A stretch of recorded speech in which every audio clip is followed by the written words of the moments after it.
Hello everyone, this is Dheeraj Suri and I welcome you all in Dheeraj Suri classes. Now from today I'm going to start a new topic in macroeconomics and it is labor. And after labor we will study aggregate supply, then Phillips curve, Okun's law. We are going to study all these topics from your book Olivier Blanchard, Macroeconomics by Olivier Blanchard. You can see मेरे पास book पड़ी है यहाँ पे पीछे ऑलिवियर Blanchard, 4th addition है मेरे पास और इस 4th एडिशन में से ही मैं आपको टॉपिक्स पढ़ा रहा हूँ. प्राइमरली जो ये लेक्चर है ये बीए इकोनॉमिक्स ऑनर सेमेस्टर 3 के लिए मैं बना रहा हूँ, लेकिन जहाँ जहाँ पर भी हमको एग्रीगेट डिमांड, एग्रीगेट सप्लाई सब पढ़ना है वहाँ पे वो सब स्टूडेंट्स ये टॉपिक पढ़ सकते हैं. टॉपिक तो वही है. देखिए, एक इंटरेस्टिंग टॉपिक है लेबर और इसी टॉपिक से हम आगे की चीज़ों को बिल्ड करेंगे. सबसे पहले before I start I have to make you understand what is meant by labour force. Labour force किसको बोलते हैं हम लोग? What is labour force? Labour force क्या होती है? लेबर फोर्स किसको कहते हैं? लेबर फोर्स इकोनॉमी में हम क्योंकि मैक्रो की बात कर रहे हैं तो हम इकोनॉमी को ही यहाँ पे रेफरेंस में लेंगे. एक पर्टिकुलर इकोनॉमी की बात करेंगे, किसी फर्म की बात नहीं करेंगे, किसी मार्केट की बात नहीं करेंगे, इकोनॉमी एज ए होल की बात करेंगे. इकोनॉमी में जितने भी वर्कर्स एम्प्लॉयड हैं प्लस जितने वर्कर्स अनएम्प्लॉयड हैं उनका जो समेशन है उसको बोलते हैं क्या हम लोग? Labour force. तो आप कहेंगे सर आपने तो टोटल पॉपुलेशन को कंसिडर कर लिया यहाँ पे, फिर क्योंकि या तो लोग एम्प्लॉयड होंगे या फिर अनएम्प्लॉयड होंगे. तो मेरा आंसर है नो, मैंने पूरी पॉपुलेशन को कंसिडर नहीं किया. आप बोलेंगे नहीं नहीं अच्छा आपने बच्चों को छोड़ दिया, आपने सारी एडल्ट पॉपुलेशन को कंसिडर कर लिया. मेरा आंसर अभी नो है, मैंने अभी पूरी एडल्ट पॉपुलेशन को भी कंसिडर नहीं किया है. इस बात को मैं अभी अनआंसर्ड छोड़ता हूं कि मैंने पूरी एडल्ट पॉपुलेशन को कंसिडर क्यों नहीं किया, क्या छूट गया, वो मैं अभी थोड़ी देर में 5-10 मिनट के अंदर आपके साथ डिस्कस करने वाला हूं. पहले लिखिए लेबर फोर्स क्या होता है, आप साथ से लिखते जाइएगा. वैसे हम आपको पीडीएफ प्रोवाइड करते हैं, हो सका तो क्लास के एंड में मैं पीडीएफ दिखा दूंगा आपको. वैसे हमारी वेबसाइट से आपको पीडीएफ मिलता है, उसमें सब नोट्स लिखे हुए होते हैं. तो आप मेरे साथ लिखना चाहें लिख लें, ना लिखना चाहें तो वहां सब लिखे हुआ मिलता है आपको. लिख लीजिए please. Labour force includes the total number. Labour force include the total number of workers which are either employed or unemployed. So labor force is equal to total number of workers employed plus number of workers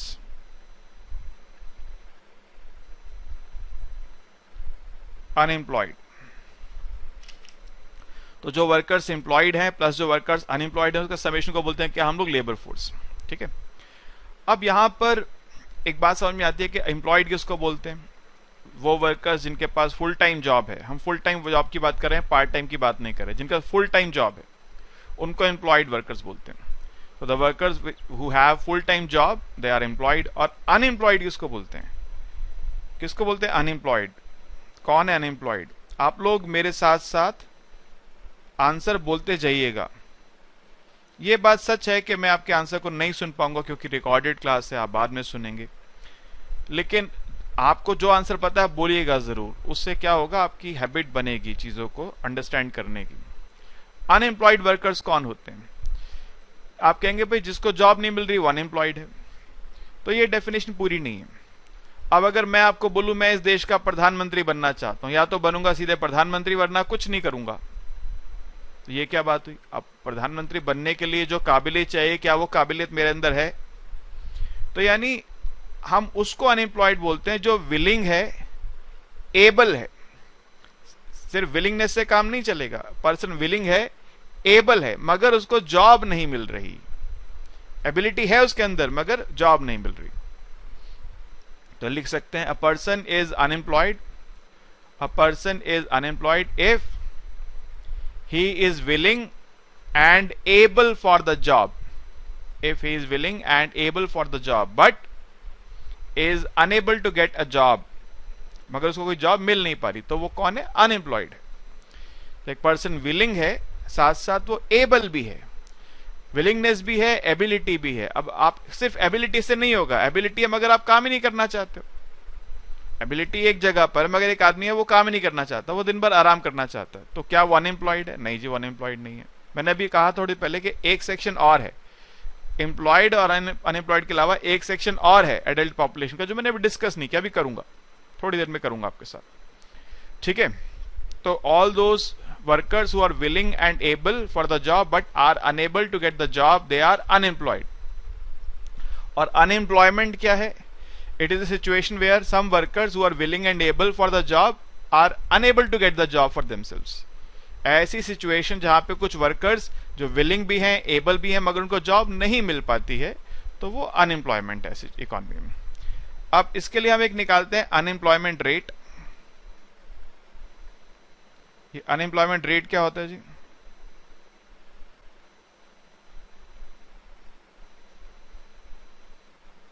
unemployment rate क्या होता है? Basically ratio है। हमने जो पढ़ा total labour force, कितने percent workers इस labour force में से ऐसे हैं जिनको जॉब नहीं मिल पा रही है, तो number of workers unemployed divide by labour force.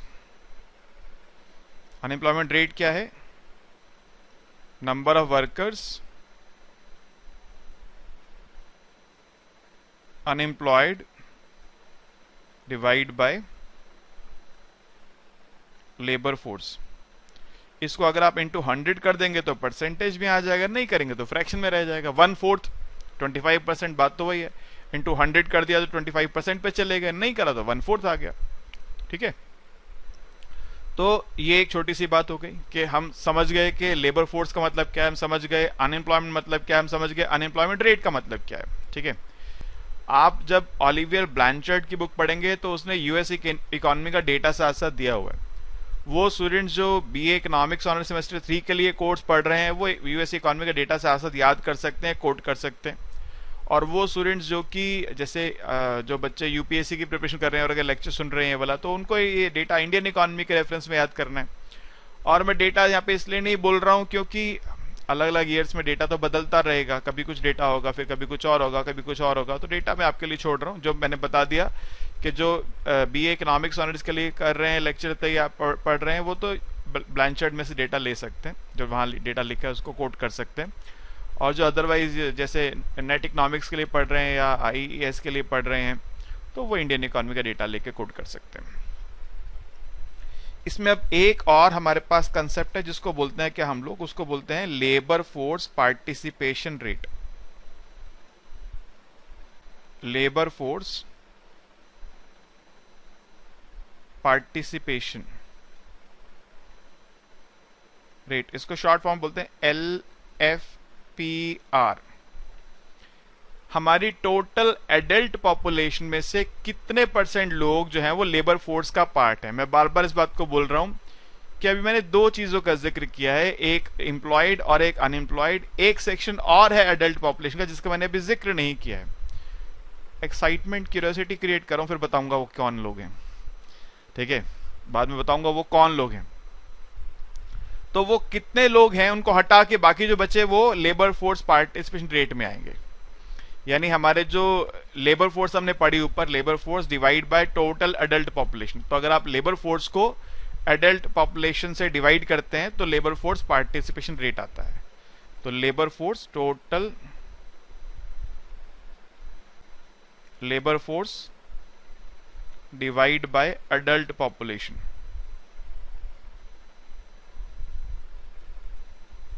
Into 100 कर देंगे तो वही बात है, आंसर परसेंटेज में आएगा। नहीं करेंगे तो आंसर फ्रैक्शन में रहेगा। मुझको याद है क्लास में एक बार एक बच्चे ने मुझसे पूछा था कि सर अलग अलग कंट्रीज में तो एडल्ट पॉपुलेशन की एज अलग अलग है, तो हम कैसे तय करेंगे। तो मैंने कहा आपको तय नहीं करना है, आप तो अभी स्टूडेंट हैं, आपको नहीं तय करना। आपको मिलेगा एडल्ट पॉपुलेशन कितनी है, ठीक है, और लेबर फोर्स मिलेगा कितनी है, तो आपको बस परसेंटेज अगर क्वेश्चन आ जाए तो। वैसे ये अभी मैंने बताया, मैं सेमेस्टर 3 के लिए लेक्चर बना रहा हूँ। सेमेस्टर 2 में भी हमने आपके टॉपिक पढ़ाया था और वहां डेटा के साथ कुछ डेटा देके न्यूमेरिकल एक दो करा दिए थे। अब ये बहुत बेसिक बात होगी कि आपको कहा जाए 100 लोग हैं, उनमें से 80 लोग एम्प्लॉयड या अनएम्प्लॉयड हैं, ठीक है, तो 80% हो गया। तो बहुत बेसिक सी बात है। अब इसका क्वेश्चन आएगा, इसका चांस बहुत ही कम है, हाँ, लेकिन कंसेप्ट तो डिस्कस करना है हमारे को आपके साथ, ठीक है। तो मैंने आपके साथ अभी दो बातें आपके साथ कर दी डिस्कस। एक मैंने कर दिया कि लेबर फोर्स का मतलब क्या है, एम्प्लॉयमेंट मतलब क्या है, और उनसे कनेक्टेड कुछ टॉपिक्स आपको बता दिए। अब मैंने जिसके लिए आपके अंदर एक क्यूरियोसिटी बिल्ड की थी कि एक तीसरा सेक्शन भी है उन लोगों का जो ना तो एम्प्लॉयड है और ना अनएम्प्लॉयड है, वो कौन है। उसके लिए मैं क्या करता हूं, देखिए यहां पर एक फिगर आपके लिए बनाता हूं। ये मैं वो लोग लेता हूं यहां पे जो कि एम्प्लॉयड हैं, ये हैं वो लोग जो कि एम्प्लॉयड हैं। इसके साथ एक और हम सर्कल बनाते हैं। इस सर्कल में हम वो लोग लेंगे जो अनएम्प्लॉयड है, ठीक है। और अब एक और हमारे पास सोसाइटी में सेगमेंट है, ये उन लोगों का है जो कि आउट ऑफ लेबर फोर्स है। क्या है? Out of labour force.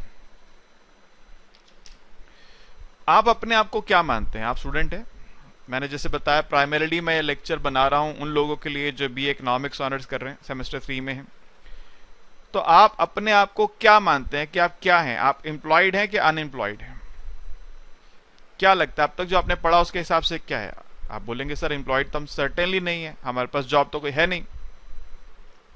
हो सकता है आप में से कुछ बच्चे भी ट्यूशन पढ़ाते हो तो आप एम्प्लॉयड नहीं है फिर भी, क्योंकि फुल टाइम जॉब नहीं है आपके पास। आप पार्ट टाइम एक घंटा किसी जाके पढ़ा कर आ जाते हैं तो आप एम्प्लॉयड नहीं है, ठीक है। एक बार मुझे भी ध्यान है, एक बच्चे ने मुझसे डिस्कस किया था, सर मैं शाम को जाके ट्यूशन पढ़ाता हूँ तो क्या मैं एम्प्लॉयड मान लूँ अपने आप को? मैंने कहा नहीं, आप एम्प्लॉयड नहीं है, आपके पास फुल टाइम जॉब नहीं है।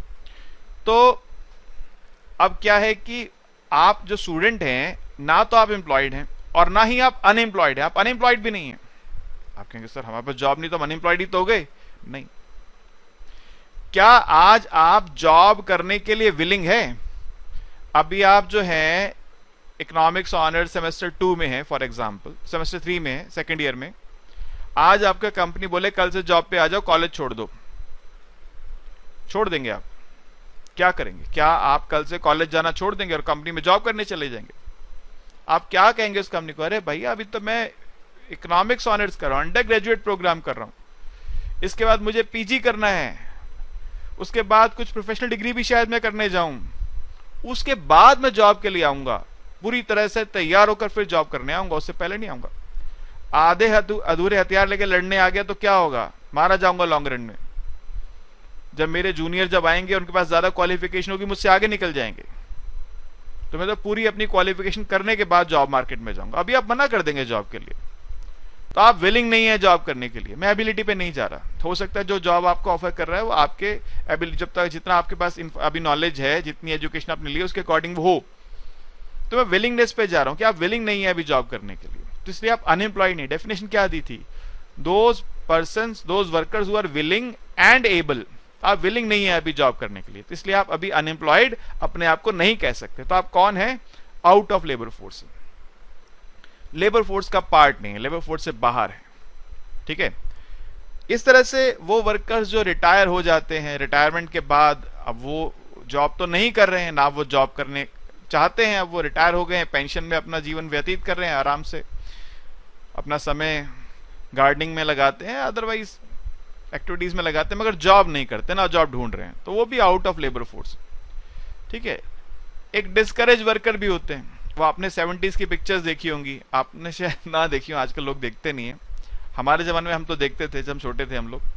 तो उसमें हीरो होता था और वो रोज अपना फाइल उठाकर जॉब के लिए जा रहा है, और जाते जाते एक दिन थक जाता था, जॉब मिलती तो है नहीं, मैं जॉब के लिए ढूंढते ढूंढते थक गया, अब मैं जॉब ढूंढने नहीं जाऊंगा, इंटरव्यू देने नहीं जाऊंगा, इंटरव्यू देने अब मैं नहीं जाऊंगा, जॉब ही नहीं मिलती, क्या फायदा इंटरव्यू देने जाने का, ठीक है। तो वो जिस दिन ये फैसला करता है कल से मैं जॉब ढूंढने नहीं जाऊंगा, उस दिन से वो क्या हो गया? डिस्करेज वर्कर हो गया, और वो कहां चला गया? आउट ऑफ लेबर फोर्स, क्योंकि अब वो जॉब नहीं ढूंढ रहा, एक्टिवली जॉब सर्च नहीं कर रहा, विलिंग नहीं है अब वो, ठीक है। तो स्टूडेंट्स जैसे होते हैं वो आउट ऑफ लेबर फोर्स होते हैं, retired persons out of labour force होते हैं, discourage worker out of labour force होते हैं। ऐसे एक बहुत बड़ा कैटेगरी है जो कि आउट ऑफ लेबर फोर्स है, एडल्ट हैं, आप 18 साल से ऊपर हो चुके हैं, स्टूडेंट है मगर 18 साल से ऊपर हो चुके हैं, कोई शायद ही ऐसा बच्चा हो जो सेकंड ईयर में आ गया, मगर अभी 18 साल का नहीं हुआ है, मैं इस बात को नहीं कह रहा, मेरे को लगता है सब हो जाते हैं स्टेज तक 18 साल के ऊपर, तो आप एडल्ट तो हो चुके हैं इंडिया के हिसाब से बात करें अगर तो, मगर अभी आप ना एम्प्लॉयड है ना अनएम्प्लॉयड है, तो कहाँ है, आउट ऑफ लेबर फोर्स है। तो ये 3 कैटेगरीज हो गई, एम्प्लॉयड, अनएम्प्लॉयड और आउट ऑफ लेबर फोर्स। मैं तीनों आपको समझा दिया, ठीक है। So out of labour force are those workers who are neither employed nor unemployed, they are either not willing or not able for the job, या तो विलिंग नहीं है, एबल नहीं है। जैसे कुछ लोग होते हैं जो थोड़ा सा जिनका जो जैसे स्पेशल चाइल्ड हैं, तो अब वो जो बड़े हो गए लेकिन अब वो जॉब नहीं करना चाहते, या उनके जो जॉब वो करना चाहते हैं उस तरह की जॉब अवेलेबल नहीं है, तो वो जॉब नहीं कर रहे हैं, वो डिपेंडेंट है बाकी फैमिली मेंबर्स पे, तो आउट ऑफ लेबर फोर्स। ऐसे बहुत तरह की चीजें हो सकती हैं। अब हमको ये समझना है, यहां पर हमने तीनों को समझ लिया, एम्प्लॉयड कौन है, अनएम्प्लॉयड कौन है, आउट ऑफ लेबर फोर्स कौन है। अब ये समझना है कि इनमें मूवमेंट कैसे होती है, हम वर्कर्स को यहां से वहां कैसे मूव कराते हैं। बड़ी इंटरेस्टिंग बात है सर। जैसे मैं पहले एम्प्लॉयड से अनएम्प्लॉयड की बात करता हूं, एम्प्लॉयड से कोई वर्कर ऐसा हो सकता है एम्प्लॉयड से अनएम्प्लॉयड हो जाए, बिल्कुल हो सकता है सर। अगर किसी वर्कर का बॉस उससे खफा हो गया और उसने अपने एम्प्लॉय को बोला कल से मत आना, ठीक है, यू आर फायर्ड, जाओ कल से मत आना, या फिर वो वर्कर ही अपनी कंपनी के वर्किंग एनवायरनमेंट से खुश नहीं है और वो कह रहा है मैं कल से नहीं आऊंगा, इस जॉब से अच्छा तो जॉब ना होना है। तो 2 बातें हैं। पहली जो बात थी जहां एम्प्लॉयर ने वर्कर को जॉब से हटा दिया, उसको बोलते हैं ले ऑफ। क्या बोलते हैं उसको, lay off. So lay off is a situation when employer suspends a worker, तो अपने वर्कर को सस्पेंड कर दिया अगर। और दूसरा है क्विट। क्विट क्या है, when worker voluntarily resigns from the job, आपने खुद ही जॉब छोड़ दी कि मैं ये जॉब नहीं करना चाहता, इस जॉब को मैं नहीं करना चाहता हूं, जो भी वजह, कहीं और जॉब मिल गई आपको, या आपको लग रहा है कि इसमें पैसे कम मिल रहे हैं, या वर्किंग एनवायरनमेंट से सेटिस्फाइड नहीं है, वर्कर किसी भी वजह से जॉब को छोड़ सकता है, तो क्विट। तो इन 2 वजहों से वर्कर सीधा एम्प्लॉयड से कहां जा सकता है, अनएम्प्लॉयड। अब वो नई जॉब ढूंढने लग जाएगा, जैसे ही उसको एक फर्म ने निकाल दिया, वो नई जॉब ढूंढने लग गया, तो वो क्या हो गया, वो हो गया अनएम्प्लॉयड। और अनएम्प्लॉयड से वर्कर एम्प्लॉयड भी हो सकता है अगर उसकी रिक्रूटमेंट हो जाए, तो रिक्रूटमेंट के थ्रू वो अनएम्प्लॉयड से एम्प्लॉयड हो सकता है। अब कोई employed worker out of labour force में जा सकता है क्या, मैंने बताया था आपको कि अगर रिटायर हो जाता है वर्कर तो आउट ऑफ लेबर फोर्स चला जाता है, या कभी कभी ऐसा होता है कोई ऐसा एक्सीडेंट हो जाता है कि वर्कर काम करने के लायक नहीं रहता, एबिलिटी नहीं रहती, ठीक है, तो मिस हैपनिंग कभी भी होती है, अनफॉर्चुनेटली किसी साथ ऐसा कभी हो सकता है। तो उस सिचुएशन में अब वो एम्प्लॉयड नहीं रहा, क्योंकि जो वर्क करने के लिए जो एबिलिटी चाहिए, उस फिजिकल एबिलिटी उसके पास नहीं है एक्सीडेंट की वजह से, अब वो कहां चला जाएगा, आउट ऑफ लेबर फोर्स में। तो एम्प्लॉयड से वर्कर कहां जा सकता है, आउट ऑफ लेबर फोर्स में जा सकता है। क्या वजह हो सकती है, एक हो सकती है रिटायरमेंट, और दूसरा या फिर हो सकता है एक्सीडेंट। मैं कुछ एग्जांपल्स दे रहा हूं ताकि अगर आपके सामने ऐसी सिचुएशन हो तो आप लिख सकें। वैसे ये बहुत अभी बेसिक सी बातें हैं, इसमें से जो क्वेश्चंस आते हैं एग्जामिनेशन में वो काफी आगे के आते हैं, नेक्स्ट क्लास से हम जो टॉपिक्स पढ़ेंगे वो एग्जाम में आते हैं, अभी तो बहुत बेसिक बात चल रही है। और आउट ऑफ लेबर फोर्स से लोग एम्प्लॉयड भी हो सकते हैं क्या, हाँ जी हो सकते हैं। जैसे आप स्टूडेंट हैं और आपकी जब एजुकेशन पूरी होती है, कैंपस प्लेसमेंट हो गया, कॉलेज का आखिरी दिन है, अगले दिन से जॉब का पहला दिन है, तो आउट ऑफ लेबर फोर्स आज हम कहाँ हैं, आज हम आउट ऑफ लेबर फोर्स में, कल से हम एम्प्लॉयड हो गए, अनएम्प्लॉयड रहे ही नहीं, ठीक है। तो ये क्या है, ये है कैंपस प्लेसमेंट हो जाए, जैसे किसी का कैंपस प्लेसमेंट हो जाता है, कैंपस प्लेसमेंट, सीधा वो आउट ऑफ लेबर फोर्स से कहां चला गया, एम्प्लॉयड। मैं कुछ एग्जांपल दे रहा हूं, मैं आपको एक एग्जॉस्टिव लिस्ट नहीं दे रहा हूं, कुछ कुछ एग्जांपल दे रहा हूं समझाने के लिए मूवमेंट कैसे होती है। आउट ऑफ लेबर फोर्स से लोग अनएम्प्लॉयड भी हो सकते हैं क्या, हाँ हो सकते हैं। जैसे मैंने बताया था आपको, डिस्करेज्ड वर्कर, एक आदमी है वो रोज जॉब ढूंढने जाता है, ढूंढ ढूंढ के थक गया, जॉब नहीं मिल रही, तब उसने फैसला किया अब कल से मैं जॉब ढूंढने जाऊंगा ही नहीं, अब मुझे जॉब नहीं ढूंढनी, अब मैं जॉब नहीं करूंगा, तो वो आउट ऑफ लेबर फोर्स में चला गया, अनएम्प्लॉयड से, सॉरी अनएम्प्लॉयड से कहाँ चला गया, out of labour force, out of unemployed से हो गया वो out of labour force, discourage worker.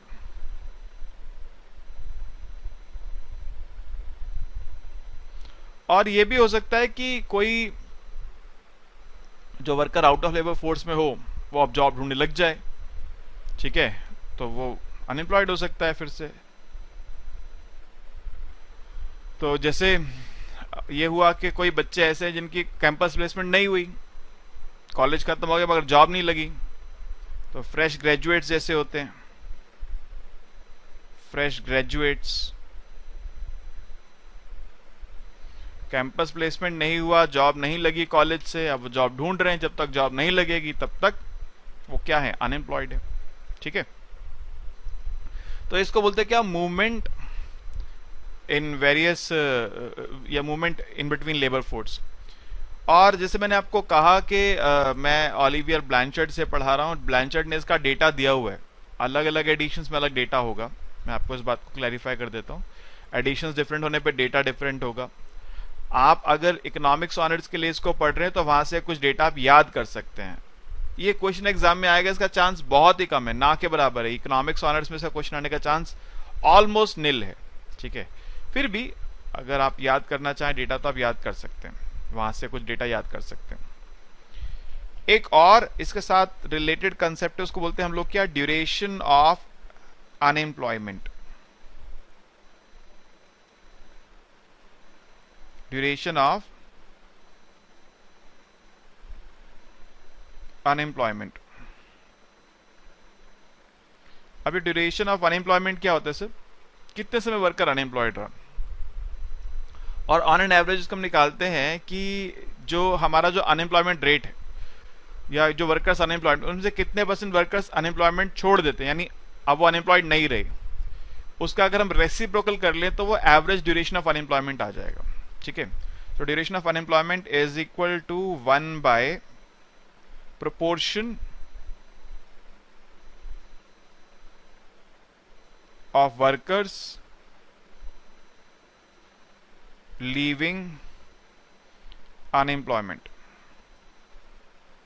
अब जरूरी नहीं है कि वो एम्प्लॉयड ही हो गए हो सकता है आउट ऑफ लेबर फोर्स में चले गए हो, कोई आदमी ऐसा था कि वो जॉब ढूंढते ढूंढते ढूंढते ढूंढते ही उसकी रिटायरमेंट की एज क्रॉस हो गई, जॉब नहीं मिली, तो अब वो भी अनएम्प्लॉयड नहीं रहा अब, ठीक है। तो 1 upon proportion of labour force leaving unemployment, जितने वर्कर्स जो थे जो अनएम्प्लॉयमेंट को छोड़ रहे हैं उसके प्रोपोर्शन का अगर हम रेसिप्रोकल कर दें तो वो ड्यूरेशन ऑफ अनएम्प्लॉयमेंट है। मैं आपको मोटे तौर पे एग्जांपल दे देता हूँ, जैसे मान लीजिए सपोज 44% वर्कर्स ने आपका अगर अनएम्प्लॉयमेंट छोड़ दिया तो 1 बाय 0.44 कर लीजिए फॉर एग्जांपल। अगर 44% वर्कर्स जो थे अब वो अनएम्प्लॉयड नहीं रहे, या तो वो एम्प्लॉयड हो गए आउट ऑफ लेबर फोर्स में चले गए, तो 1 बाय 0.44 करेंगे तो क्या आएगा, ये 100 बाय 44 आ जाएगा, ये 2 पॉइंट समथिंग आ रहा है, 2 पॉइंट समथिंग, तो 44 2 88 होता है, 2 पॉइंट समथिंग आ रहा है ये। तो यानी duration of unemployment on an average है वो 2 to 3 मंथ्स है, 2 से 3 महीने है, ठीक है। तो ये जो भी एग्जैक्ट आएगा आप उतने मंथ्स लिख सकते हैं या फिर 2 to 3 मंथ्स के बीच में लिख सकते हैं, बिटवीन 2 to 3 मंथ्स ऐसा कह सकते हैं। मैंने एक एग्जांपल के तौर पे बताया आपको, कितने वर्कर्स जो अनएम्प्लॉयड थे अनएम्प्लॉयमेंट छोड़ के चले गए, तो इससे इसके रेसिप्रोकल से क्या मिलता है, इससे मिलता है ड्यूरेशन ऑफ अनएम्प्लॉयमेंट, कितना ड्यूरेशन वर्कर्स अनएम्प्लॉयड रहे हैं। अब देखो ये जो वर्कर्स के एम्प्लॉयमेंट स्ट्रक्चर में जो मूवमेंट है ये बहुत सारे फैक्टर्स पे डिपेंड करता है। ये डिपेंड करता है कि फर्म्स कितने वर्कर्स को हायर कर रही हैं, फर्म्स की बहुत सारी पॉलिसीज होती हैं, आगे पढ़ाऊंगा मैं आपको। कुछ फर्म्स होती हैं जो नए वर्कर्स को हायर करना पसंद करती हैं, कुछ फर्म्स होती हैं जो पुराने वर्कर्स से ओवर टाइम करा के ही काम करा लेते हैं, वो नए वर्कर्स हायर नहीं करना चाहती। तो फर्म की पॉलिसी पे डिपेंड करता है कि वर्कर्स का मूवमेंट कितना होगा। अगर फर्म नए वर्कर हायर करती है तो एम्प्लॉयमेंट बढ़ेगी सर्टेनली, और अगर फर्म नए वर्कर हायर नहीं करती, पुराने वर्कर से ही काम चलाती है, तो अनएम्प्लॉयमेंट नहीं बढ़ेगी, अनएम्प्लॉयमेंट नहीं कम होगी, ठीक है। और इस पे डिपेंड करता है कि मार्केट कंडीशन कैसी है। अगर मार्केट में जो एग्रीगेट डिमांड है वो बहुत कम है, अगर डिमांड साइड जो है डिमांड बहुत वीक है, तो फर्म्स प्रोडक्शन नहीं बढ़ाएंगे, और फर्म्स अगर प्रोडक्शन नहीं बढ़ाना चाहेंगी तो नए जॉब्स को नहीं ले, नए वर्कर्स को नहीं लेंगे, अनएम्प्लॉयमेंट बढ़ेगी सर्टेनली यहाँ पे, या जितनी है उतनी रहेगी, कम नहीं होगी एटलीस्ट। ठीक है, तो ये चीजें जो है, जो मूवमेंट है, डिपेंड करता है मार्केट कैसी चल रही है, मार्केट कंडीशन कैसी है। समझ गया बात को, क्लियर है?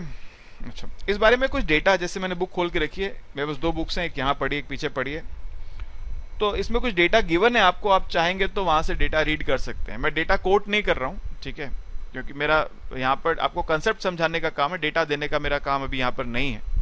जब हम इंडियन इकोनॉमी पढ़ाते हैं वहाँ डेटा हमारे लिए इंपॉर्टेंट होता है कोट करना, तो वहाँ डेटा कोट करते हैं। अभी यहाँ पे डेटा की इतनी इंपॉर्टेंट नहीं है, डेटा मैं यहाँ पे कोट नहीं कर रहा हूँ।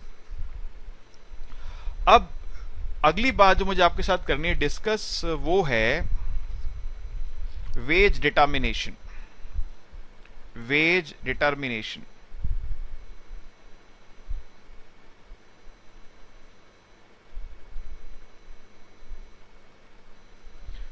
वेजेस तय कैसे होती हैं? देखिए, वर्कर्स और फर्म्स के बीच वेजेस 2-3 तरह से तय हो सकती है। अगर लेबर यूनियंस हैं तो फर्म और लेबर यूनियन के बीच में नेगोशिएशन से वेजेस तय हो सकती हैं।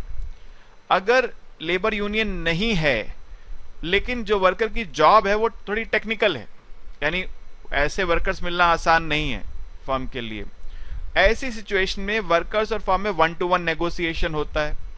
लेकिन अगर जॉब ऐसी है जो कोई भी कर सकता है, कोई भी, इसके लिए कोई खास टेक्निकल नॉलेज की या स्किल की जरूरत नहीं है, तो उसमें फर्म यूनिलैटरली तय कर देती है इतने पैसे देंगे, टेक इट और लीव। तो वेज डिटर्मिनेशन जो होती है, the wage determination takes place in one of the following wage. Number 1, पहला रास्ता है बाय नेगोशिएशन।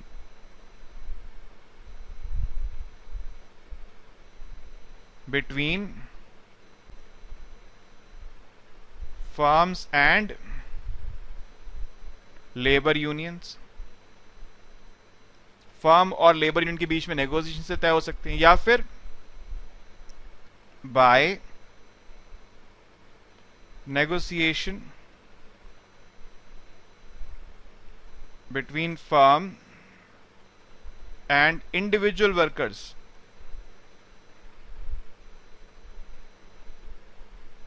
या फिर यूनिलैटरली बाय फर्म, फर्म अकेले कह रहे थे भैया इतने पैसे मिलेंगे, काम करना है तो करो, नहीं करना है तो जाओ। ऐसा तभी हो सकता है जब वो जो जॉब हो उसके लिए खास स्किल की जरूरत नहीं है। तीसरा रास्ता क्या है? यूनिलैटरली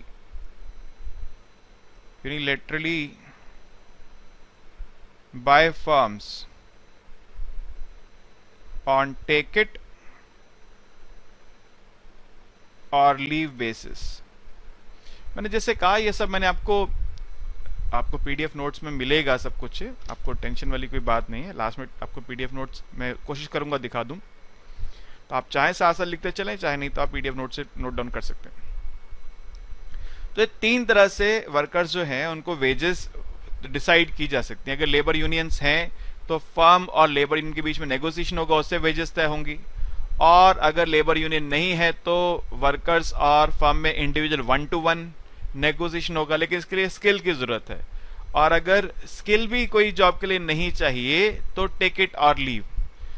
ऑलिवर ब्लैंचर्ड ने एग्जांपल दिया हुआ मैकडोनल्ड का, ठीक है। उनका कहना यह है कि मैकडी में काउंटर पे जो बच्चे खड़े होते हैं वो छोटी छोटी एज के यंग होते हैं बहुत ज्यादा, तो वो फ्रेश कॉलेज ग्रेजुएट्स होते हैं, कुछ तो हाई स्कूल ग्रेजुएट्स होते हैं, स्कूल से ही पास आउट होकर वहां पे जॉब करने लग जाते हैं। तो उनको कहना है कि भाई उसके लिए कोई खास एग्जाम्पल के तौर पे दे रहे हैं, वो कह रहे हैं उनका कोई खास स्किल नहीं चाहिए उस जॉब के लिए, तो कोई भी खड़ा होकर पैसे लेने और सामान पकड़ाना है, इतना काम करना है कोई, तो इसलिए वो तो टेक इट और लीव बेसिस पे जॉब हायर वर्कर्स को जॉब देते हैं। वो उन्होंने अपना एक एग्जाम्पल दिया हुआ है। ऐसे कोई बहुत सारे एग्जाम्पल हो सकते हैं। देखिए जैसे आप सपोज एक मेट्रो स्टेशन से बाहर निकले और जब बाहर निकले तो बाहर रिक्शे वालों की लाइन लगी हुई है, कतार लगी हुई है रिक्शे वालों की। अब रिक्शा चलाने के लिए क्या है कि कोई खास स्किल नहीं चाहिए, बस आप फिजिकली फिट होने चाहिए। फिजिकली फिट है तो आप रिक्शा चला लेते हैं, इसलिए वहां पे कतार लगी, बहुत सारे रिक्शे वाले खड़े हैं, आपको आवाज लगा रहे हैं आज मेरे रिक्शे में बैठ जाओ, आ जाओ आ जाओ आ जाओ। अब आप क्या करते हैं, आप बोलते हैं भैया मेरे को वहां जाना है, ठीक है जी। जैसे आप विश्वविद्यालय मेट्रो स्टेशन पे उतरे, आप बोल रहे हैं मेरे को मुखर्जी नगर जाना है, पास में है मुखर्जी नगर, जो नहीं जानते उनको बता देता हूं। आप बोलते हैं जी मैं तो 20 रुपए दूंगा, इतनी भीड़ लगी हुई है, ठीक है। अब एक रिक्शा वाला सोचता है भाई खड़ा रहूंगा तो खड़ा ही रह जाऊंगा, कुछ पैसे मिलेंगे ही नहीं, चलो 20 रुपए में राजी हो जाओ, तो मान जाते हैं। आपने एक ऑफर दिया, टेक इट और लीव, 20 दूंगा, चलना चलो नहीं तो दूसरे से, ठीक है। एक सिचुएशन बदल भी सकती है, आप बाहर निकले, कोई रिक्शा नहीं है बाहर, इकलौता रिक्शा वाला दूर खड़ा हुआ है, बहुत कड़ाके की धूप चल रही है, तो उसमें तो फिर रिक्शे वाले की पावर हो जाएगी और वो आपसे जितने पैसे चाहेगा मांगेगा। इसको बोलते हैं हम लोग क्या, इसको बोलते हैं बार्गेनिंग पावर, इसको बोलते हैं हम लोग बार्गेनिंग पावर। अब ये बार्गेनिंग पावर क्या है, इस पे मैं आऊंगा, अभी थोड़ी देर में आऊंगा, ठीक है, इस बात के ऊपर लौट कर आऊंगा। मगर एक चीज यहां पर हमको एक और समझनी है, उसको बोलते हैं हम लोग रिजर्वेशन वेज। उससे बार्गेनिंग पावर से पहले मुझे आपको बताना है रिजर्वेशन वेज क्या होता है, फिर मैं बार्गेनिंग पावर पे आऊंगा। रिजर्वेशन वेज, देखिए क्या है कि हर वर्कर को एक ऐसा वेज लेवल है जहां पे उसको लिए काम करना या ना करना एक बराबर है। अगर एक वर्कर है जो कह रहा है मेरे को 5,000 रुपीज पर मंथ चाहिए कम से कम, अगर 5,000 से कम मिलेगा तो मैं काम नहीं करूंगा, 5,000 से ज्यादा मिलेगा तो सर्टेनली काम करूंगा, और 5,000 पे मैं वर्क करने या ना करने में इनडिफरेंट हूं, मुझे कोई फर्क नहीं पड़ता। तो ये 5,000 क्या है, उसका रिजर्वेशन वेज है। ये वो वेज है जहां पे वर्कर काम करने या ना करने में दोनों में क्या है, इनडिफरेंट है। So the wage rate at which the worker is indifferent between working और नॉट वर्किंग, वर्किंग या नॉट वर्किंग के बीच में अगर जिस वेज रेट पे वर्कर इनडिफरेंट है उसको बोलते हैं क्या हम, रिजर्वेशन वेज। तो अगर फर्म को वर्कर को जॉब पे रखना है, फर्म चाहती है वर्कर जॉब पे आए, तो आपको उसके रिजर्वेशन वेज के बराबर या उससे ज्यादा वेज देनी पड़ेगी। A firm has to hire the worker then it must offer at least the reservation wage of the worker. तो वर्कर को कम से कम उसका रिजर्वेशन वेज देना होगा। अगर आप रिजर्वेशन वेज ही देते हैं तो जरूरी नहीं है वो काम पर आए, क्योंकि उस वेज पर तो वो इनडिफरेंट है बिटवीन वर्किंग और नॉट वर्किंग। तो अगर उसे ज्यादा देंगे तो सर्टेनली वो वर्क पर आएगा फिर, ठीक है। अब ये फर्म रिजर्वेशन वेज ही देगी या उसे ज्यादा देगी, ये डिपेंड करता है किसके ऊपर, बार्गेनिंग पावर के ऊपर, जिसकी बात मैं अभी आपसे कर रहा था।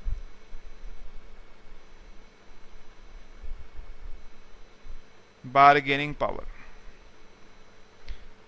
इसको मैं टेक्निकली पढ़ाऊं, आपको डेफिनेशन वगैरह डिक्टेट करूं, बोलूं, उससे पहले मैं एक एग्जांपल देता हूं जो मैंने ऑब्जर्व किया। एग्जांपल देता हूं क्या, कि मैं एक डॉक्टर साहब के पास गया और मैंने उनको बताया ये तकलीफ है ऐसे ऐसे। डॉक्टर साहब तक पहुंचने से पहले उनके क्लिनिक में बाहर जब मैं पहुंचा तो वहां पे एक रिसेप्शन पे सज्जन बैठे थे। उन्होंने मुझे बोला सर आप 1,000 रुपए पहले जमा करवा दीजिए, पहले 1,000 रुपए जमा करवाइए, उसके बाद डॉक्टर साहब के पास आपकी अपॉइंटमेंट होगी, फिर आप अंदर जाके डॉक्टर साहब से मिल सकते हैं। अब यहां पर कोई नेगोशिएशन नहीं है, 1,000 का मतलब 1,000, 999 भी नहीं चल रहा है, 999 भी नहीं है, कोई 1 रुपए के डिस्काउंट भी नहीं मिल रहा है, 1,000 मतलब 1,000। अब ऐसा क्यों है? ऐसा इसलिए है कि जो डॉक्टर हैं उनके पास एक टेक्निकल नॉलेज, जो ज्ञान उनके पास है वो और दूसरे किसी के पास नहीं है, वो लाइफ सेवर है, और उनकी कोई रिप्लेसमेंट नहीं है हमारे पास। अब देखिए इलाकों में क्या होता है, डॉक्टर जो होते हैं, इंडिया में तो बहुत कम डॉक्टर है, मैं जहां रहता हूं अगर बीमार भगवान ना करे कभी पड़ जाए तो सोचना पड़ता है कहां जाए डॉक्टर के पास, इतनी तो भीड़ होती है, बहुत कम डॉक्टर है, पॉपुलेशन बहुत ज्यादा है। तो पहली बात क्या है कि डॉक्टर्स का, जो आपके पास डॉक्टर अवेलेबल है उसका रिप्लेसमेंट इजी नहीं है, क्योंकि उसका जो स्किल लेवल है, जो एजुकेशन लेवल उसके लिए चाहिए, वो अवेलेबल नहीं है। एक एग्जांपल तो ये हो गया। दूसरा मैंने अभी आपको एग्जांपल दिया था रिक्शा वाला। आप मेट्रो से बाहर निकले और रिक्शा वालों की कतार लगी हुई है, भीड़ लगी हुई है, भैया मेरे रिक्शे में आ जाओ, भैया मेरे रिक्शे में आ जाओ, दीदी मेरे रिक्शे में आ जाओ। अब ऐसे में क्या हो गया, आप बोल रहे हैं 20 रुपए चलना है तो 20 रुपए देने हैं मेरे को, ले जाओ। और दूसरा एग्जांपल क्या दिया कि आप मेट्रो से बाहर निकले, चिलचिलाती धूप है, मई जून का महीना है, 47 डिग्री टेम्परेचर है, मेट्रो से बाहर निकले, एसी से बाहर निकले, बाहर इतनी तेज धूप, दूर पेड़ के नीचे इकलौता रिक्शे वाला खड़ा है, एक ही है और कोई नहीं है। अब ऐसे में क्या होगा? अब वो बोलेगा 150 रुपए लूंगा, चलना है तो चलो, नहीं चलना तो मैं भैया पेड़ के नीचे छाया में खड़ा हूं आराम से, धूप में रिक्शा नहीं चलाना मुझे। अब देखिए यहां पे मैंने जो आपको दो एग्जाम्पल दिए, ये दो सिचुएशंस हैं जो वर्कर की बार्गेनिंग पावर को तय करते हैं। डॉक्टर भी एक वर्कर है, रिक्शे वाला भी एक वर्कर है, मैं टीचर हूं, मैं भी एक वर्कर हूं, ठीक है, हर कोई अपने अपने लेवल पे अपना तरह का काम कर रहा है। अगर उस वर्कर की जो जॉब प्रोफाइल है वो उसमें टेक्निकलिटी है, ऐसी जॉब प्रोफाइल है जिसका रिप्लेसमेंट इजी नहीं है, ऐसी जॉब प्रोफाइल है जिसके लिए किसी स्पेशल स्किल की रिक्वायरमेंट है, तो उस वर्कर के पास हाई बार्गेनिंग पावर है। जैसे डॉक्टर के पास है, उनके जो क्लिनिक पे बैठे हैं अटेंडेंट, उन्होंने बोल दिया 1000 रुपए जमा कराओ तो अंदर जाने देंगे, नहीं तो नहीं जाने देंगे डॉक्टर सबके पास, ठीक है। दूसरा, अगर स्किल नहीं है, जैसे रिक्शे के लिए कोई स्किल नहीं चाहिए, बस आप फिजिकली फिट है तो ठीक है, आप चला सकते हैं। ऐसे में क्या होगा? मार्केट कंडीशन जो है वो तय करती है। जैसे मैंने एग्जांपल दिया था, भीड़ लगी रिक्शे वालों की, अनएम्प्लॉयड लोग बहुत ज्यादा हैं, तो वर्कर की बार्गेनिंग पावर धराशायी हो जाती है, खत्म हो जाती है। लेकिन अगर इकलौता रिक्शे वाला बाहर खड़ा है, आप निकले तो कोई अनएम्प्लॉयड नहीं है, सबके पास काम है, ऐसे में वर्कर के पास बार्गेनिंग पावर आ जाती है, ठीक है। तो दो बातों पे बार्गेनिंग पावर तय होती है। Number 1 nature of the job, number 2 market condition. Example से बात समझ गए होंगे अब तक। अब लिखने लिखाने का कार्यक्रम भी कर लेते हैं। लिखिए जी, बार्गेनिंग पावर की बात करते हैं। पहले the ability of a worker to negotiate, ability of a worker to negotiate the wage rate, negotiate the wages कह लीजिए, negotiate the wages is his bargaining power, ठीक है। The bargaining power of worker depends upon 2 factors. Bargaining power of worker depends upon 2 factors. पहला है, first factor is nature of the job, nature of the job. अभी nature of the job क्या है sir? अब अगर ऐसा है कि वर्कर की सब्स्टिट्यूशन इजी नहीं है, फर्म वर्कर को इजीली सब्स्टिट्यूट नहीं कर सकती, तो वर्कर के पास हाई बार्गेनिंग पावर है। लिख लीजिए, if it is very difficult for the firm to find replacement of the worker, if it is very difficult for the firm to find replacement of the worker, then the worker has high bargaining power, ठीक है। ऐसा भी कह सकते हैं, also if the job requires a specific level of skill, a specific level of skill or technical knowledge, then only those workers would be eligible who have such skill or knowledge. This gives bargaining power to worker. ये आपको अगर football match के लिए किसी को higher करना है तो फुटबॉल खेलनी भी तो आनी चाहिए, खाली आप भाग लेते हैं इससे क्या होगा? फुटबॉल भी तो खेलनी आनी चाहिए। क्रिकेट टीम के लिए हायर करना है तो बैटिंग या बॉलिंग कुछ तो करना आना चाहिए, ठीक है।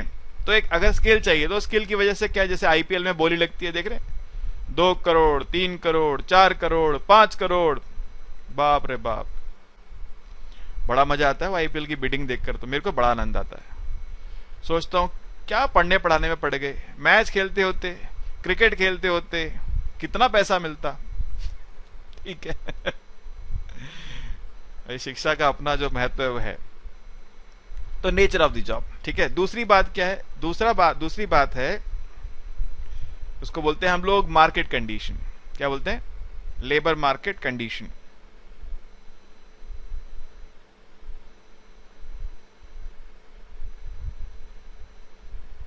Labour market condition. देखिए, अगर ऐसा है कि अगर मार्केट में बहुत ज्यादा अनएम्प्लॉयमेंट है तो वर्कर की बार्गेनिंग पावर कम होगी, और मार्केट में अनएम्प्लॉयमेंट कम है तो वर्कर की बार्गेनिंग पावर ज्यादा होगी। लिख लीजिए, if there is high degree of unemployment in the market, then worker would have low bargaining power, and if there is less unemployment then worker would have high bargaining power। तो मुझे लगता है इतने से आप इस बात को समझ गए हैं कि ये क्या है कहानी। इसके बाद एक और मुझे आपको आज की क्लास में टॉपिक पढ़ाना है, इसको बोलते हैं हम लोग एफिशिएंसी वेज।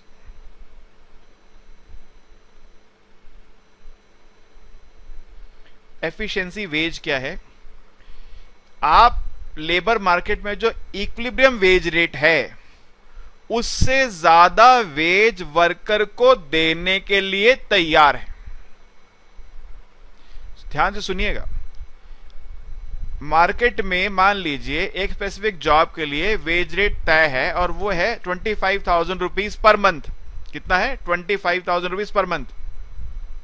आप अनाउंस करते हैं हम इस जॉब के लिए वर्कर्स को 30,000 रुपीज पर मंथ देंगे। कुछ लोग कहेंगे अरे ये आदमी पागल हो गया है, जब वर्कर 25,000 में मिलते हैं तो 30,000 क्यों दे रहा है ये? ऐसे लोग जो इस थ्योरी में बिलीव करते हैं कि मार्केट के इक्विलिब्रियम वेज रेट से ज्यादा वेजेस हमको देनी है, उनको बोलते हैं एफिशिएंसी वेज थियरिस्ट्स। अब इसके साथ ये एफिशिएंसी शब्द क्यों जुड़ा है इसको समझाता हूं।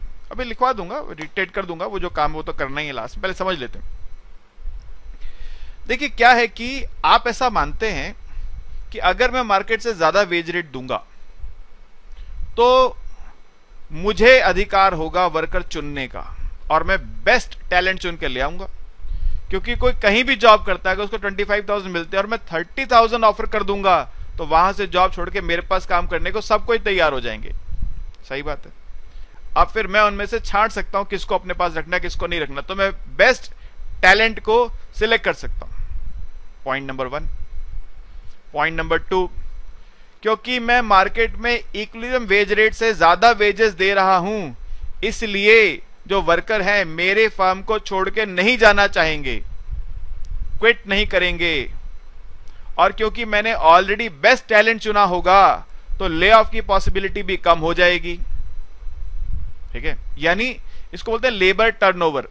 नए वर्कर्स का आना पुराने का जाना बोलते हैं लेबर टर्नओवर, तो लेबर टर्नओवर रेट कम हो जाएगा। हम दो बातें करते हैं यहां पे, मैं अभी इस पॉइंट को छोड़ के लेबर टर्नओवर के ऊपर आ रहा हूं। दो बातें करते हैं। पहली बात, ऐसी फर्म जिसमें लेबर टर्नओवर रेट 0 है वो भी बेकार है। दूसरी बात, जिसमें लेबर टर्नओवर रेट बहुत ज्यादा है वो भी बेकार है। जिसमें लेबर टर्नओवर रेट 0 है वो कुएं का मेंढक है। नए वर्कर्स ही नहीं आते तो नए आइडियाज नहीं आते। New workers means new ideas, fresh mind, fresh brains जो होते हैं उनके पास नए आइडियाज होते हैं, नए विचार होते हैं, नया तरीका होता है।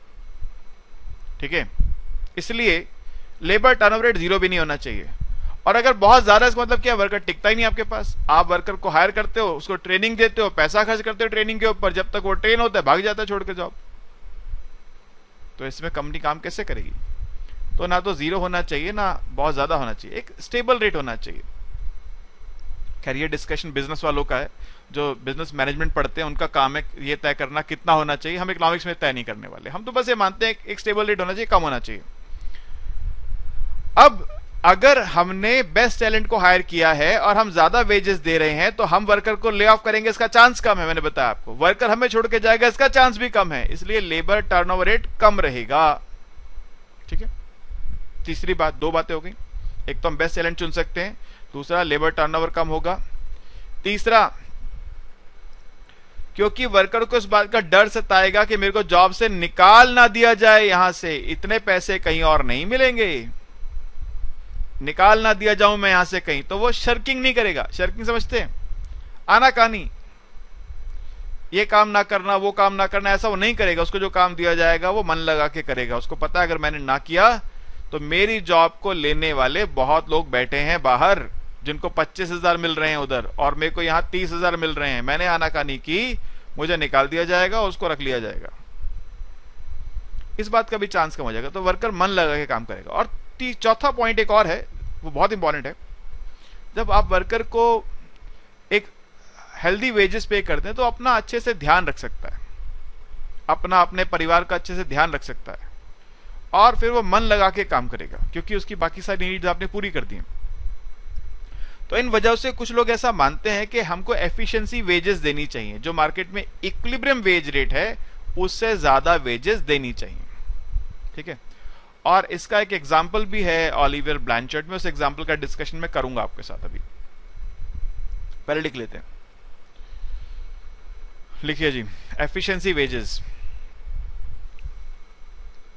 देखिए, regardless of workers bargaining power, regardless of workers bargaining power, when firms are willing to pay wages more than the equilibrium wage, firms are willing to pay wages more than the equilibrium wage, then such higher wages are called efficiency wage. Such higher wages are called efficiency wage. From the point of view of a firm, there are the following are the advantages of efficiency wage. Following are advantages of efficiency wage. पहला advantage क्या है?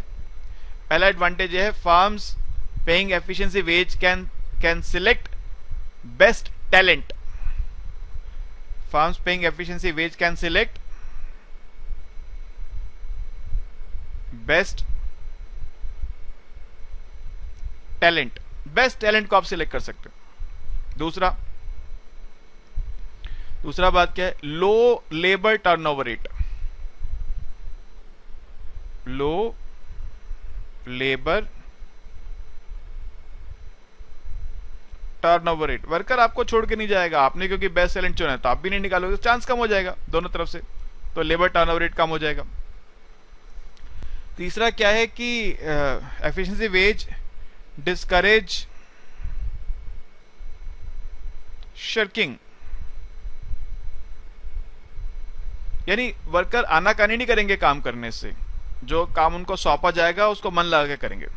और इसकी एक चौथी वजह और भी है कि workers can take good care of themselves, workers can take good care of themselves and their family due to efficiency wage. ज्यादा पैसे मिलने से अपना ठीक से ध्यान रख सकते हैं और इस वजह से उनका काम करने में ज्यादा मन लगेगा, ठीक है। जैसे मैंने आपसे कहा, आपकी बुक जो है ओलिवर ब्लैंचर्ड, उसने इस बारे में एक एग्जाम्पल दिया हुआ है। एग्जाम्पल है हेनरी फोर्ड का।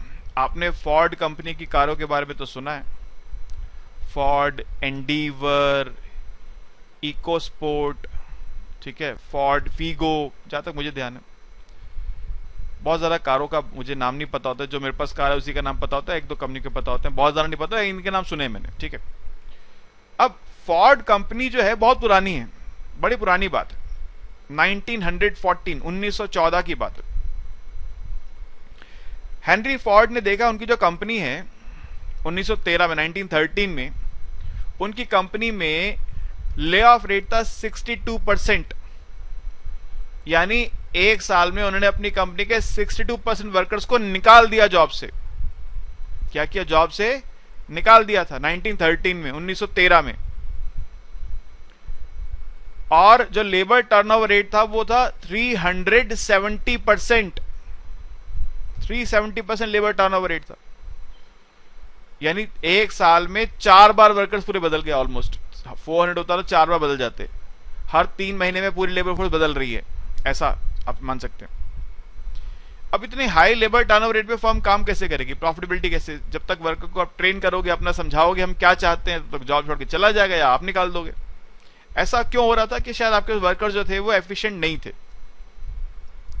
उसने क्या किया, उसने 1913 से ही एफिशिएंसी वेज देना स्टार्ट किया, और ऐसा करने पर उसने देखा 1914 में, एक साल बाद, जो लेबर टर्नओवर रेट 1913 में 370% था, 370%, 370%, वो 1914 में आके रह गया 54%। और 1915 में आके रह गया 16%, 16% सिर्फ। 370% से गिरकर 1913, 1914, 1915 लेबर टर्नओवर रेट ये था 370%, यहां पे हो गया 54%, यहां पे आके हो गया 16%। देख रहे कितना गजब का यहां पे चेंज हो गया। और जो ले ऑफ रेट था, ले ऑफ जहां फर्म वर्कर को निकाल रही थी, ऑब्वियसली कोई किसी को जॉब से क्यों निकालेगा भाई, आपने बिजनेस करना है तो वर्कर तो चाहिए ही आपको, आप क्यों निकालोगे वर्कर को, इसलिए निकालोगे आपके मन मुताबिक वो काम नहीं कर रहा होगा। ले ऑफ रेट था 62%, एक साल में 62% वर्कर्स को आप जॉब से निकाल दिया करते थे, अगले ही साल रह गया वो 7%। एफिशिएंसी वेज का कमाल देखिए, अब आपके पास क्योंकि आपने बेस्ट टैलेंट चुन लिया, अब आपको निकालने का मौका ही नहीं मिल रहा। सिर्फ 7% वर्कर्स को जॉब से निकाला, और उससे अगले साल तो गजब ही हो गया 0.1%, 0.1% वर्कर्स को आपने ले ऑफ किया, उस फर्म ने ले ऑफ किया। ऐसा होने पे क्या हो गया, ऐसा होने पे हुआ ये कि आपके वर्कर्स जो हैं अब वो एफिशिएंटली काम कर, आपने एफिशिएंट वर्कर्स चुन लिए, ना आप निकाल रहे ना वो छोड़ के जा रहे हैं। अब वो जो मैंने एडवांटेजेस आपको गिनवाए थे वो सब आपके पास अब आपके फेवर में काम कर रहे हैं। फर्म की प्रोडक्टिविटी बढ़ी और प्रॉफिटेबिलिटी भी बढ़ गई। वो कंपनी तभी बंद हो जाती, आपने नाम भी ना सुना होता फोर्ड का, नाम किसी ने नाम सुना होता। 1913 की बात है सर, हिस्ट्री की बुक्स जो पढ़ते हैं वो कभी पढ़ते, ऐसे कितनी कंपनियां रही होंगी किसका नाम सुना है हमने, जो बंद हो गई, वो आज तक कंपनी चलती रही। तो देखिए एक पॉलिसी ने उस कंपनी को जो बंद होने वाली थी, ठीक है, उसको कहां लाके खड़ा कर दिया। तो ये है एफिशिएंसी वेज का मतलब, समझ गए बात को। आज की इस क्लास में मैंने आपके साथ जो बातें डिस्कस की हैं वो थोड़ी सी जनरल थी, आप समझ सकते हैं। आप मैं ऐसा कहूं कि वो ज्यादातर कॉमर्स से रिलेटेड थी, जो बच्चे बिजनेस स्टडीज का पढ़ते हैं वो भी इन चीजों को पढ़ेंगे ही। इकोनॉमिक्स का थोड़ा रोल कम था। अब लेबर की जो नेक्स्ट क्लास में लूंगा वहां से इकोनॉमिक्स आ जाएगी, ठीक है, इकोनॉमिक नोशंस वहां पे आ जाएंगे, और वो topics examination point of view से भी काफी इंपॉर्टेंट होंगे। यहां पे ये जो लास्ट टॉपिक पढ़ा है एफिशिएंसी वेज थ्योरी, इस पे क्वेश्चन कई दफा आया हुआ है, तो इसको आप ध्यान से पढ़ लीजिएगा एफिशिएंसी वेज थ्योरी को। तो देखिए ये मैंने आपके लिए ये फाइल खोल दी है जो हम नोट्स आपको प्रोवाइड करते हैं। यहाँ से मैंने सब बातें जो आपको बोली थी यहाँ लिख के दी हुई हैं आपको, आप इनको पढ़ सकते हैं, बाद में आप नोट डाउन कर सकते हैं। ये पीडीएफ आपको हमारी वेबसाइट से मिलेगा इसका, आप वहां से इसको डाउनलोड कर सकते हैं। मैंने सब तसल्ली से आपको लिख के दिया हुआ है, ठीक है, हर बात को। जैसे मैंने डेटा की बात भी की थी, डेटा भी लिख के दिया हुआ है आपको। जो ये डेटा बेसिकली मैंने ओलिवियर ब्लैंचर्ड से लिया है, ईयर मेंशन कर दिए हैं कहाँ पे क्या चीज़ है। तो जो बातें मैंने आपके साथ डिस्कस की थी वो सब आप यहाँ पे लिख के दी हुई हैं। तो आपने मेरे साथ लिखा तो ठीक है, नहीं लिखा तो ये सब आप यहाँ से नोट डाउन कर सकते हैं, ये पीडीएफ आपको मिल जाएंगे, ठीक है। हेनरी फोर्ड का एग्जांपल जो मैं लास्ट में भी दे रहा था वो डेटा भी यहाँ पे आपके सामने है ही। तो ये है जी सिचुएशन आपके लिए। होपफुली इतनी बात आप लोग समझ गए। कोई अगर आपके मन में क्वेरी हो, कोई बात ऐसी हो जो समझ नहीं आई है आपको, तो नीचे मेरा व्हाट्सएप नंबर है, आप मुझे व्हाट्सएप करके अपनी बात डिस्कस कर सकते हैं, ठीक है। Okay, thank you.